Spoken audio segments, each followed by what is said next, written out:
तो पिछले एपिसोड में हमने देखा कि युआन के स्टार टाउन अटैक से क्वीन को उस जगह पर कुछ भी नहीं होता है, क्योंकि वह ना ही तो स्पिरिट है और ना ही एक जर्नल। अब क्वीन युआन के गले पर स्वॉर्ड पॉइंट करते हुए बोलती है, अब तुम्हारा खेल यहाँ पर खत्म हुआ। तभी युआन क्वीन से दूर हटता हुआ बोलता है, तुम भले ही इस जगह पर बच गई हो, पर गोल्डन वॉरियर का यहाँ पर मरना तय है। और यह बोलता हुआ वह क्वीन पर अटैक करने लगता है, पर क्वीन उसके अटैक को डॉज करते हुए युआन पर अटैक करने के लिए आगे बढ़ती है। पर उसी वक्त लायन स्पिरिट क्वीन पर अटैक करके उसे घायल कर देता है और तभी युआन अपने गैलेक्सी रोप टेक्निक का यूज करते हुए क्वीन को उस जगह पर बांध देता है। दूसरी ओर गोल्डन वॉरियर पूरी तरीके से गायब हो चुका होता है और अब वह यू को मौका देखते ही वहां से भाग जाने के लिए बोलता है, जो सुनते ही युआन वहां पर हंसने लगता है और बोलता है कि तुम्हारे साथ यही होना था, क्योंकि तुम्हारा जर्नल एक वीकलिंग है। अगर तुमने मुझे अपना जर्नल चुना होता तो आज तुम्हारी यह हालत नहीं होती। तभी यू गोल्डन वॉरियर के पास जाता हुआ बोलता है, क्यों ना वह भी क्वीन की तरह इस जगह पर एक हो जाए, जिस तरह लोनली और क्वीन फ्यूजन टेक्निक का यूज करते हुए एक हो गई थी, जिसके बाद वह स्टार टाउन टेक्निक से आजाद हो सकते हैं। गोल्डन वॉरियर बोलता है कि फ्यूजन लोनली की एक खास टेक्निक है और उसके अलावा कोई भी स्पिरिट उस टेक्निक का यूज नहीं कर सकता है।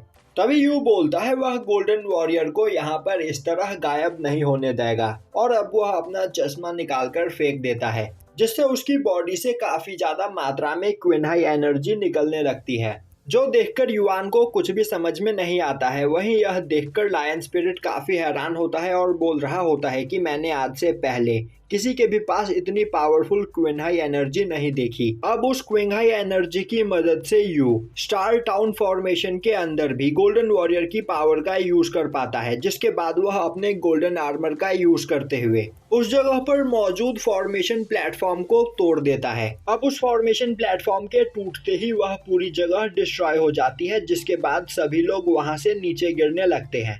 अब गोल्डन वॉरियर यू को उठाता है तो यू देखता है कि वह एक अलग जगह में आ चुके होते हैं। तभी युआन एक पत्थर के नीचे से बाहर निकलता हुआ बोलता है, तुम मेरे फॉर्मेशन से आजाद हो गए, पर अभी यह खेल खत्म नहीं हुआ है।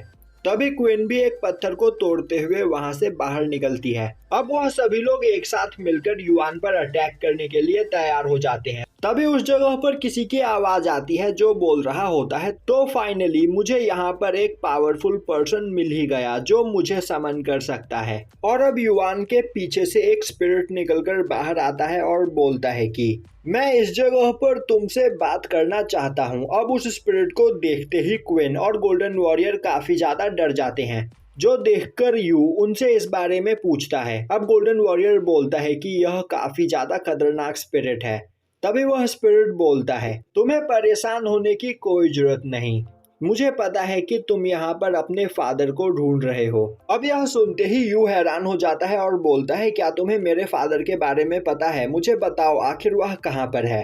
तभी वह स्पिरिट बोलता है, अगर तुम्हें अपने फादर के बारे में जानना है तो मुझसे मिलने के लिए मेरे डायमेंशन में आओ, मैं वहाँ पर तुम्हारा इंतजार कर रहा हूँ।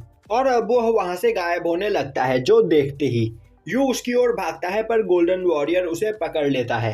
तभी युआन भी वहां से जाने लगता है और बोलता है कि हमारे किंग ने तुम्हारी जान इस जगह पर बख्श दी और वह तुमसे मिलना चाहते हैं। तभी यू गोल्डन वॉरियर से अपना हाथ छुड़ाकर युआन की ओर भागता है। उसी वक्त युआन यू पर एक फायर अटैक करके उसे दूर फेंक देता है और बोलता है कि मुझे नहीं पता कि किंग ने आखिर तुम्हें अपना समनर क्यों चुना, क्योंकि किंग की पहली पसंद मैं था, पर अब वह यहाँ पर तुम्हें अपना समनर बनाना चाहते हैं, पर तुम एक कमजोर इंसान हो।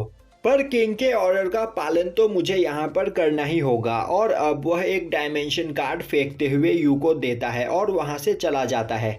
अब यू देखता है कि वह डायमेंशन कार्ड उसी स्पिरिट का होता है। अब यू उस डायमेंशन से निकलकर अपने स्कूल में आता है और देखता है कि उसके स्कूल की हालत काफी ज्यादा खराब होती है और यह देखकर वह परेशान हो जाता है। तभी क्वीन बोलती है, आखिर तुम परेशान क्यों हो रहे हो? इस जगह पर तुम्हें खुश होना चाहिए कि किसी को हर्ट नहीं हुआ। तभी टियानचैन एक पेड़ के पीछे से निकलकर यू के पास आता है और बोलता है, आखिर तुम कहाँ गायब हो गए थे? अब टियानचैन को देखकर क्वीन वहां से चली जाती है। जिसके बाद टियान चैन क्विन से इन सब चीजों के बारे में पूछने लगता है, जिस पर यू उसे सब कुछ बताता है। यह सब सुनकर टियान चैन बोलता है, तो तुम इस जगह पर अब एक स्पिरिट जर्नल बन चुके हो और तुम्हारे फादर भी एक स्पिरिट जर्नल हुआ करते थे और इसी काम में वह गायब हो गए। तो अब यहाँ पर तुम अपने फादर को ढूंढना चाहते हो। यू हमें जवाब देता है। टियान चैंग बोलता है, फिर तो कोई प्रॉब्लम है ही नहीं, हमें इस जगह पर लीड मिल चुकी है, तो इस काम में मैं भी तुम्हारी मदद करूंगा। पर यू उसे मना करते हुए एक डायमेंशनल गेट उस जगह पर खोलता है और बोलता है कि यह काम बहुत ही ज्यादा खतरनाक है, तो तुम्हें इन सब चीजों से दूर रहना चाहिए। और यह बोलता हुआ वह वहां से चला जाता है। वहीं खड़ा टियान चैन सोच रहा होता है, आखिर यू यहाँ पर मेरी मदद लेना क्यों नहीं चाहता है। दूसरी ओर लिन फेंग यू को लेकर परेशान हो रहा होता है। तभी उसके पास एक पोर्टल गेट खुलता है जिसमें से यू निकलकर बाहर आता है। वहीं वह काफी ज्यादा घायल होता है, जो देखकर लिन फेंग उसे संभालता हुआ एक जगह पर बिठाता है। तभी सिल्वर वॉरियर अपने कार्ड से बाहर आते हुए बोलता है, मैं स्मेल कर सकता हूँ कि यू ने इस जगह पर लायन स्पिरिट के साथ फाइट की है, तो यह काम युआन का है। यू बोलता है, मुझे इस जगह पर अपने फादर के बारे में एक लीड मिली है, जो सुनकर सभी लोग हैरान हो जाते हैं। तभी यू उन दोनों को उस स्पिरिट का डायमेंशनल कार्ड दिखाता है, जिसे देखते ही लिन फेंग और सिल्वर वॉरियर काफी ज्यादा डर जाते हैं और बोलते हैं कि आखिर यू के पास यह कार्ड कहां से आया। यह 10 सबसे पावरफुल स्पिरिट के लीडर का डायमेंशनल कार्ड है और वह इतना पावरफुल है कि आज तक कोई भी स्पिरिट जर्नल उसे नहीं हरा पाया। यू बोलता है, उसे मेरे फादर के बारे में पता है और उसने मुझे मिलने के लिए अपने डायमेंशन में बुलाया है। सिल्वर वॉरियर बोलता है, बेवकूफी मत करो, क्या तुम्हें यह बात समझ में नहीं आ रही है कि वह तुम्हें अपने डायमेंशन में बुलाकर मारना चाहता है और अभी तुम उसका सामना करने के लिए बहुत ही ज्यादा कमजोर हो, तो यह कार्ड मेरे हवाले कर दो।